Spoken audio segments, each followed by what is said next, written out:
I am 30 years old, I am autistic, and I am non-binary. And I am currently trying to transition. My life has been very tumultuous. Let's just say that. I was diagnosed at the age of 3.5. The reason I was diagnosed was because my mom was concerned because I wasn't talking, I was not making eye contact, I was making repetitive motions. I had the classic symptoms of autism from a very young age. And I would frequently close my ears. I would be very terrified of loud noises, fireworks. So my mom knew something was wrong, and she took me to a bunch of experts, and I was officially diagnosed with autism at a clinic when I was 3.5. I remained nonverbal until I was around almost 5. Around 4.5 is when I started speaking. I went to a therapeutic school for students with autism, to an early intervention school, and I had extensive occupational therapy, which in turn helped me speak. But what really actually helped me was a show that a lot of autistic children like growing up, and this is definitely true for me. It's Wheel of Fortune, and I believe it's because of the spinning wheel. A lot of autistic people see from their peripheral vision, as I have. I used to love looking at fans spinning, anything that was spinning around, I loved it. And Wheel of Fortune is a great tool for autistic people, for autistic kids. I really hope that Wheel of Fortune will never go off the air, because it is actually a therapeutic show.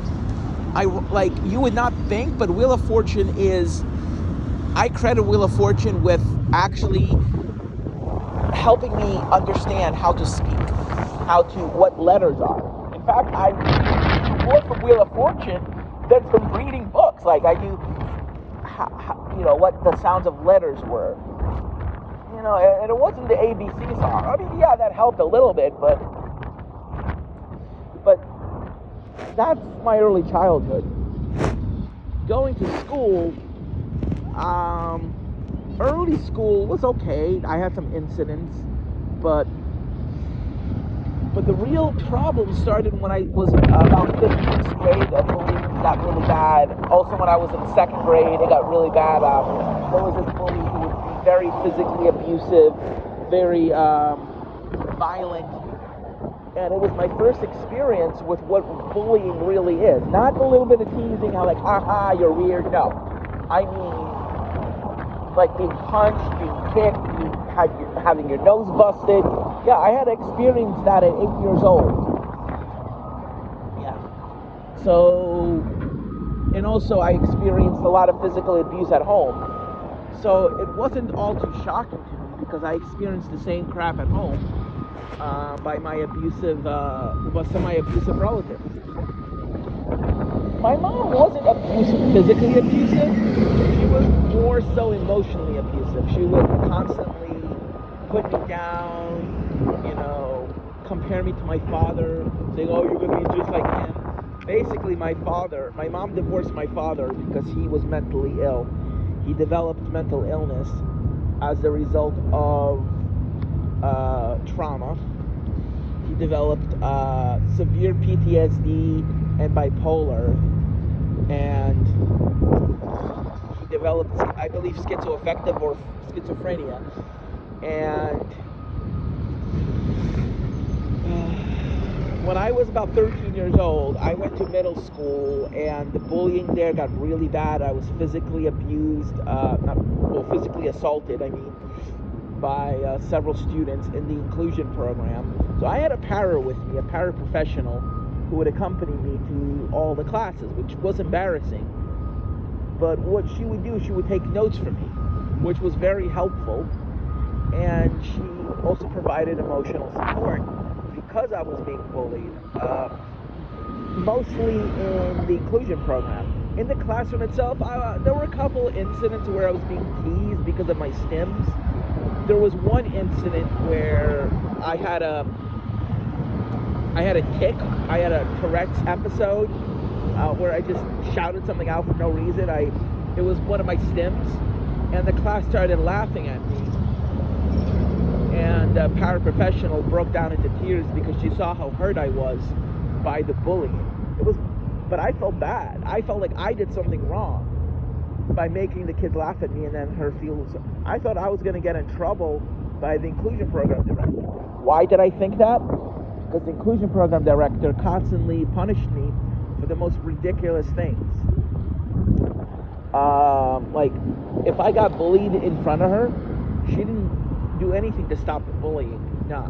In fact, she actually punished me for being bullied. Like, I'm not gonna make this up, but yeah, I had privileges taken away just for being picked on. Like, if I reacted to the bullying, whether by snitching, telling on them, or cursing them out, or defending myself, I got in trouble. Even if I literally did nothing wrong, I got in trouble if I was being bullied. And the more I stood up to myself and criticized her for defending the bullies, I also got in trouble for that. And after a particularly nasty incident, my mom realized that I needed to be placed in a different school. And by a different school, she didn't mean a different middle school. She meant a different school, totally different system. She decided I should go to special ed school. Why? Because the inclusion program director decided that I should be placed in District 75, which is a program for more severely disabled students. She thought that I wasn't, that I couldn't handle school, because she basically didn't like me because I constantly stood up to her, and she didn't like that. So she kind of tried to undermine me by making false reports about my behavior and my educational progress. So when I was taking exams, they were the same thing I was taking in 4th and 5th grade. The exams were exactly the same thing. It was nothing that I was learning in class. Nothing at all. It was nothing but decimals, addition, subtraction. It was like the easiest garbage you can think of. It was like stuff a 3rd, 4th grader can do. And I was in 7th grade. I was really upset. And I asked her why I was getting such easy questions. She told me, just focus on your test. I mean, who was I to, think? I was thinking I was doing great, Apparently, later found out, a few years later, that was her trying to make sure I didn't go to college or high school or get a normal diploma, kind of in retaliation for, advocating for my rights. I didn't, and the IEP meetings, I wasn't going to them. I wasn't even aware that I had all these rights. I mean, yes, I flexed my rights to her, but I wasn't aware of the other rights that I was entitled to. My mom didn't tell me either. So my mom knew, if my mom told me what was going on from the start, I would have advocated better than my mom ever did. Yeah, my mom advocated for me, but she was a teacher herself, so she believed what the other teachers told her. I mean, I completed my homework and I got good grades on the classwork. So why, if I was getting good grades on my classwork, why couldn't I be allowed to take the same test that the other students were taking? Like the other students in the inclusion program who were picking on me and bullying me were taking the hard stuff. They were taking not the hard stuff, but they were taking, stuff for their level. I wasn't. And my mom ultimately sent me to the Boston Nagashi school. And the reason for this wasn't just because of the school stuff, but it was also because I was being abused at home, and she was trying to keep me away from, from the abusive environment. And she even noted that I was mentally degrading. I developed severe OCD, which was a defense mechanism. I literally believed that I was cursed, and that the reason all these bad things were happening to me was because of that. So I started doing these rituals because I believed they would break this curse. That's how bad my situation became, that my OCD became that bad because of how traumatic my situation became. And all I would do all day is talk about all the traumatic stuff that happened to me. All the time I would perseverate over that person and how they hurt me. All day long I would talk about different scenarios and what ifs. I didn't know this at the time, but I already developed, at a very young age, I already developed complex PTSD. And the worst stuff was yet to happen. So what triggered my PTSD was child's play compared to what happened later in my life. So after I came back from the Hagashi school, thanks to my tutoring, I was able to get a high school diploma, like a full Regents high school diploma. I'm not even talking about a local diploma or an IEP diploma, but a full Regents diploma from New York State. It took several attempts to take the exams, but I eventually got my Regents, and I graduated. It was one of the happiest moments in my life. I'll tell you that right now. It was one of the greatest moments in my life. And after I graduated, I went straight to college. I started taking classes at LaGuardia Community College. But the thing is, here's the problem. Here's where the problem lies. I never went to high school. I wanted to go to high school, but my mom said no. Maybe it was for the best. Like, I know I didn't want to go to that school. Like, I kind of did, because it was a Japanese school and it was in Boston, and I love snow and I love Japanese stuff because I'm a total weeb. But the thing is, going to that school, in my opinion, I think was for the best. Here's why. I stayed away from all the traumatic stuff that happened to me at home. Yes, there were some staff that were abusive, but my family was even more so. So it was kind of like pick your poison, you know. Is it going to be A or B? And I picked the lesser, not the lesser of the two evils, but I picked the poison that wasn't going to kill me, obviously. Like, it was gonna suck, but it wasn't gonna be the worst option. Going to the Boston Nagashi school is an awesome school. Like, that school is amazing. There were some staff that were not nice, but here's the thing, they all got fired because I reported them. So, you know, in the end, I got justice. Like, I never got justice when I was in middle school, but I was getting justice when I was in that school, so that was good. And the director of the school was amazing. He's still there. He is amazing. He's the director of the residential program, and the principal of the school. They're both amazing people, and I owe them everything. I'm not going to name the staff. At the moment, I'm not going to name the school. That's going to be later. But I definitely, if I had an autistic child who was in need of transitional support into adulthood, I would absolutely send him to that school. Absolutely. 100%. It's a much better environment than public school, which tends to be very traumatizing for autistic people, especially with bullying. Like, inner city schools are very bad for autistic people. Like high schools in the suburbs, I think are better because it's just that there's more resources. In big cities, unfortunately, you have everything is there's just too many people. It's like very crowded, noisy environment. But my mom is kind of ableist in the fact that she didn't trust me that I could live independently. I was living in a residential school where I would frequently help the other students with their chores. I would do my own chores without being told. I followed the schedule, the residential schedule and the school schedule right to the letter. And the only problem I had was I was very argumentative. I frequently argued and talked back with people. That was the problem I had. And I also had developed an eating disorder. I developed an anorexia type disorder where I frequently would not eat as much as I should. I frequently threw out half of my meal, and I would be obsessed with exercise. The reason for this, I was thinking logically, but a little bit illogically. I was thinking that because I was quote unquote so unlucky and my metabolism was so slow, that in order for me to be at normal weight, I would have to eat half of what everyone ate and exercise twice as much, basically putting 4 times the effort in just to achieve the same as someone who's only putting in the same amount of effort, like much less, who's only putting in 1/4 the effort. And I was right, actually.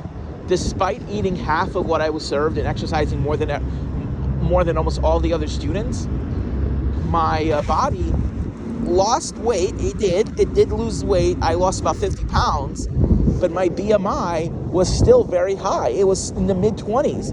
I was still on the verge of being overweight, and I still had a belly. Over a year and a half after I started my diet and very heavy exercise regime, I frequently ran as fast as I could in the road races, and during one of the practice runs, I came in 3rd place. But the problem was, a year before, I sprained my ankle right before the road race, and I wasn't able to run, which was a huge disappointment. But when I was leaving the school, there was a plan of transition for me to live in a supported living environment, kind of like a group home, but by myself with less staff, or in a group home with no supervision, like for people with high functioning autism. However, I didn't think that was going to happen. I thought my family was going to put me in the most controlling environment possible. Why? Because of how my mom frequently disability shamed me when I came from school during vacation. I realized that my mom wasn't the type of person I thought she was. Like, I love my mom. I love her. But I realized growing up, like when I was like around 19, 20 years old, when I was still in the school, I realized I was wrong of thinking of my mom as an angel. She kind of was showing her true colors. She was like, no, I'm not going to let you live on your own. No, you're not going to go to that school. So all the work that I was doing was for nothing. It was just, I needed to go to an out-of-state school in order to obtain my degree in meteorology, but my mom didn't let me go. And I was predicting that. In fact, everyone was telling me that there's no way your mom is not going to let you go. You're so smart. You're so independent. And I'm like, well, my mom doesn't think so. And I tried to convince a lot of people to tell my mom. And my mom was saying, I don't think my son is so disabled. So and they were like, why are you saying this about your mom? Your mom is telling you that she's going to let you go. I'm like, she's telling you that, but she's telling me something else. I didn't have a phone at the time, so there was no way I could record my mom and provide evidence. So my mom made it seem like I was lying about her. She was gaslighting everyone around me. She was gaslighting all the people to make it seem like that I was insane. You know, she was lying in front of me. You know, during the meeting, she would lie about how she would let me go to school and all that other stuff. And I'm like, no. And I said, I don't think that. I know exactly what my mom is going to do. You'll see. Once I leave, you'll see what's going to happen. And you know what? I was right. My mom didn't only not let me go to the school that I was told I was going to be able to go to, but even worse, she made me live in a group home with 24-hour supervision. Not even a group home. By myself, like I'm a prisoner. By myself with 24-hour staff. And you know, the worst part was, I was making catastrophic predictions. The outcome wasn't even as bad as what actually ended up happening. So yeah, I was totally justified. And I would frequently make catastrophic predictions about how people would lead me on, like girls would lead me on. So when I was taking classes at my community college,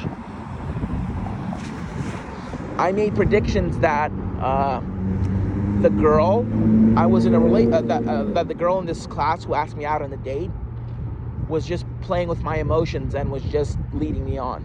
So I didn't believe her. Yeah, I acted like I believed her. I acted all excited, but the truth was I didn't believe her. So when I came home, I told my staff what was really going on, and I told her that the girl's full of shit. I don't believe her at all. And so the day of the date, I asked her, are we still meeting? Just wanted to make sure. And she said, we are. 5 minutes before the date happened, she called me, said she had work.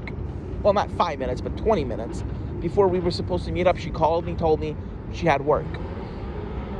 Of course, I didn't yell at her. I didn't blow up at her. But what I did was I told the staff, I told you so, I told you so. Happened 3 more times. Whenever I made one of those catastrophic predictions about how other neurotypical people would treat me, I was right every single time. This happened when I was 25. And ultimately, she told me why she constantly was doing this to me. And I kind of hurt her feelings in the end. I told her I was expecting this all along. She felt really hurt that I kind of didn't believe her. I told her the truth was, I don't believe you. I never did. And she was like, I'm sorry. I'm like, people do this to me all the time, so it's nothing new. And in the end, I asked her why she did it. She told me she had feelings for her ex-boyfriend who cheated on her 3 times. You know what I told her? I said, if you won't give me a chance, and you're giving your boyfriend who cheated on you 3 times a chance, there is no hope for me. I'm never going to be in a relationship. I said, I bet you by the time I'm 30 years old, I'm still going to be single, never had been in a relationship. She said, that's not going to happen. You'll find someone, I'm sure. And I told her, yeah, right. And you know what? I was right. I am 30 years old now, and I have never been in a relationship. Not one. So when she was giving me this false hope, I was going to be don't worry, you're going to be in a relationship by then. I told her, yeah, right. I never believed it. And you know what? That wasn't the first nor the last time I was rejected like that or falsely given hope. It's a good thing I didn't believe her, because while I was hurt, it's still, while I was hurt, I wasn't as hurt if I totally believed her. Anyway, thank you for watching. Bye.